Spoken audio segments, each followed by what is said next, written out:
born to protect and serve, so she could hardly get behind the wheel on these death-trap roads where she'd probably end up mowing down innocent civilians and maybe some farm animals while she was at it.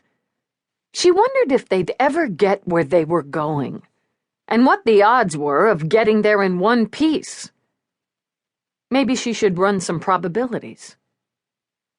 The road narrowed again, boxed in again, and Lieutenant Eve Dallas, veteran murder cop, pursuer of psychopaths, serial killers, homicidal deviants, fought to hold back a squeal as her side of the car lightly kissed the hedges. Her husband of 2 years, and the reason she'd suggested this leg of their vacation, took his hand off the wheel to pat her thigh. "Relax, Lieutenant. Watch the road! Don't look at me, look at the road! Except it's not really a road. It's a track. What are these damn bushes? And why are they here?" "It's fuchsia. Lovely, aren't they?"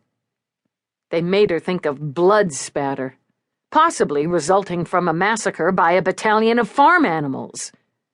They ought to move them away from the stupid road.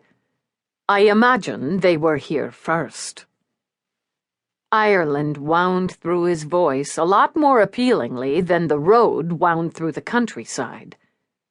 She risked a glance in his direction. He looked happy, she realized. Relaxed, happy, at ease in a thin leather jacket and t-shirt, his black hair swept back from that amazing face. Another killer. His eyes so rich a blue it made the heart ache. She remembered they'd nearly died together a few weeks before, and he'd been badly wounded. She'd thought. She could still remember that breathless instant when she'd thought she'd lost him. And here he was, alive and whole. So maybe she'd forgive him for being amused at her expense. Maybe.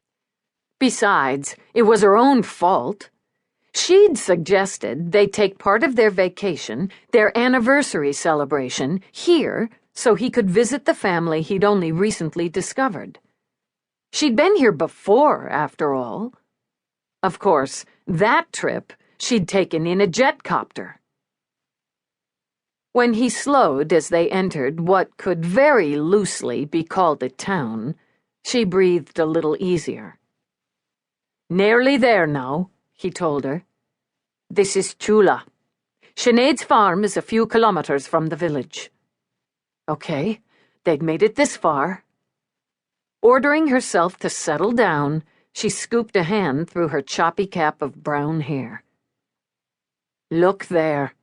The sun's breaking through." She studied the miserly opening in the gray and the watery beam that struggled through. Wow, the light. It's blinding. He laughed, reached out to smooth a hand over the hair she'd just ruffled. "We're out of our element, Lieutenant. Maybe it's good for us to be out of the norm now and again." She knew her norm. Death, investigation, the insanity of a city that ran instead of walked, the smells of a cop shop, the rush and the burden of command. Some of that had become Roarke's norm in the last couple years, she mused. He juggled that with his own world, which was buying, selling, owning, creating pretty much every freaking thing in the known universe. His beginnings had been as dark and ugly as hers.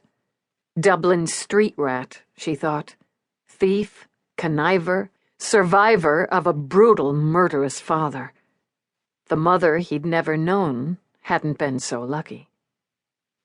From that, he'd built an empire. Not always on the sunny side of the law. And she, cop to the bone, had fallen for him despite the shadows. Or maybe because of them. But there was more to him than either of them had known, and the more lived on a farm outside of the little village of Tula in County Clare. "We could have taken a copter from the hotel," she said.